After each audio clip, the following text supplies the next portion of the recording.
Hi, welcome back to Live and Breathe Horses at Centro Equestre La Luz, and to our latest Words of Wisdom series with the wonderful master Nuno Oliveira and this classical principles of the art of training horses. So today we have part 2 and we're going to talk about the half pass. So I'll start by reading his Words of Wisdom.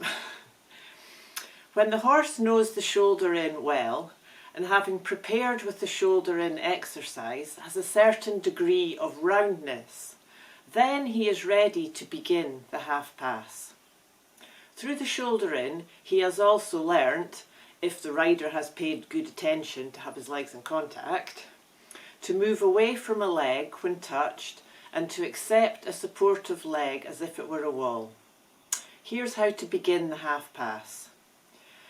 Begin a shoulder in the middle of the long side. Continue as far as the middle of the short side, in the shoulder in. Turn down the centre line in the position of that shoulder in. In this position, advance a little without altering the position of the inside rein. Apply the outside leg lightly and with little touches. Push the horse in the same bend sideways in the position of the half pass for 2 or 3 steps. Relax the reins, reward the horse. Only ask him to do a few steps at a time and reward him frequently. So, you know, there's the points in there to highlight is about the gentle touches with the leg, you know, and this is, as you can see in this diagram, it's the perfect way to begin because the horse tends to want to go back towards the wall. So it's easier to do it in that direction. So very important about the lightness of the legs and the role of the inside leg. You know, it says here about being a wall. That sounds rather hard. I know when he doesn't mean it as hard, but you know, the combined action of the inside leg and inside rein. And then of course the you know, for the bend. And to be aware that the inside leg is also the leg asking for the forward movement, and that the outside rein is the supporting rein, you know, to make sure the head isn't tilted.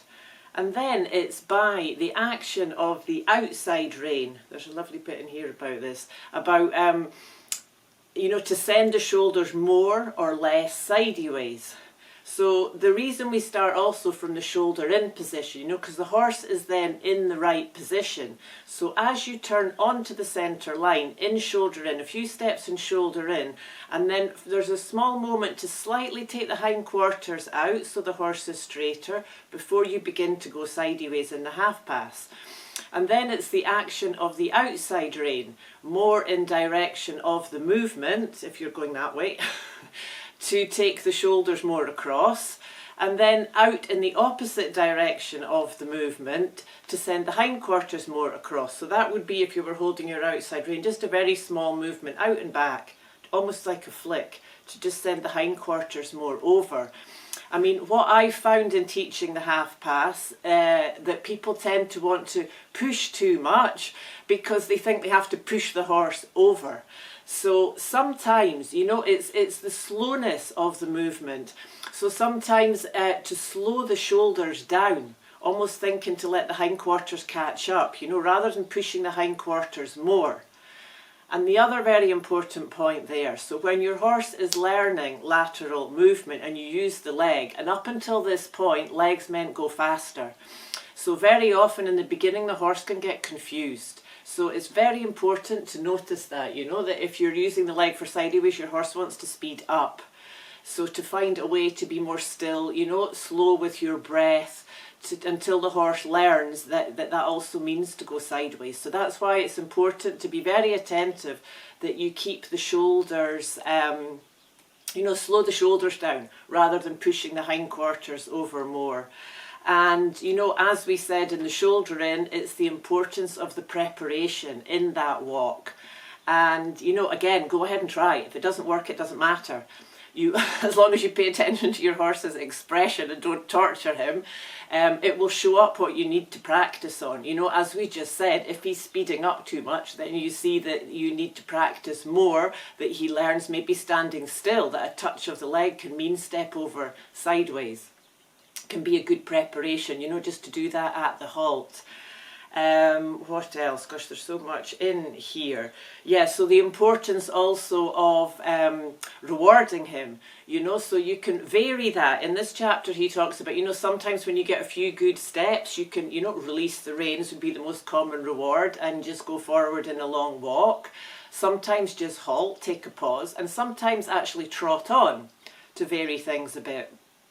So yeah, once your horse, so you can start like this going towards the wall, and then you can get creative, you know, maybe start from a 3/4 line, start from the wall going out a bit, back into the wall, a few steps straight, change the direction. And in all this work, you know, to be attentive to do both sides equally, or maybe more on the more difficult side. And once you have the half pass good, you can start the what they call travers or quarters in, which is really, you know, the horse is in the same angle. It's just you're both in a different position relatively. So it would be more up against the wall.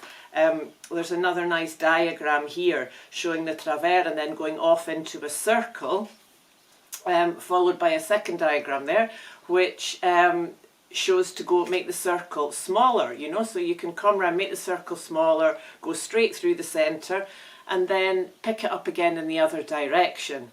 So, I mean, these are lovely exercises. You can just get creative with this. And then, of course, with the half pass, you know, a counter change of hand to be able to go both directions.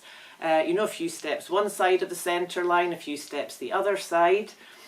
And in between taking very straight centre lines, because all this lateral work should help us be able to be straighter. So, you know, the working on the straight centre line is really lovely work. So you can do that, you know, vary off the centre line in a bit of half pass, but always go back to those straight centre lines because it's a great chance to practice them. All that being said about the horse, the rider, of course, it's usually us that prevents this being well executed. So very important with the rider's body to stay in the centre and not to lean. You know, when we want to do lateral work, there's a tendency to lean over. So we must always be careful to keep our body directly in the centre of our horse. And at the most, just put a bit more weight on an inside seat bone. If you can do that only from the waist down, just like you're dropping that inside leg down a bit more into the horse. You know, teaching weight aids is a difficult thing because it is very difficult for people often to do a weight aid without leaning over. So, yeah, pay attention to that, to your straightness of yourself. And the other important points to highlight, again, of course, is the rhythm, you know, to keep with the rhythm, a slow, steady rhythm. And as you get good of all this and walk and go into trot, again, it's back to that lightness, slowness and rhythm of the trot before you ask any of these movements, you know, and you can vary it. You can do, as we did in the shoulder in, transitions from shoulder into halt to short. You can then do that into the trot. You know, the same in the half pass. You could half pass a little trot, a few steps and walk, and try and do transition back up to trot in half pass position. So there's endless possibilities what you can do.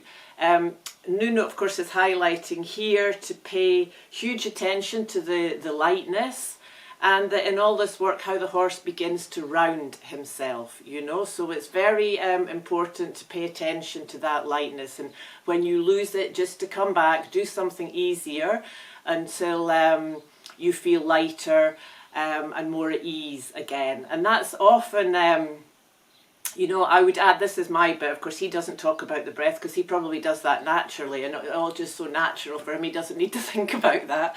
But I would add, from my point of view, remember to keep the breath flowing, you know, because as soon as we go and do, you know, we're riding out and the horse is going all lovely, and then we get in the arena and we're like, oh, I'm going to work him now, and then we get all determined and trying too hard, and we can really block our horse by just not breathing because we think we're now working and trying it all too hard.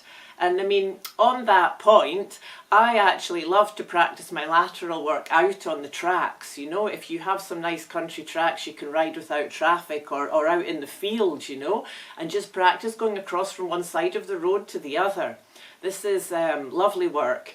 And then going on, the last bit here is about, I don't know if we've got a diagram of this one. Oops, no, I don't think we do. Sorry.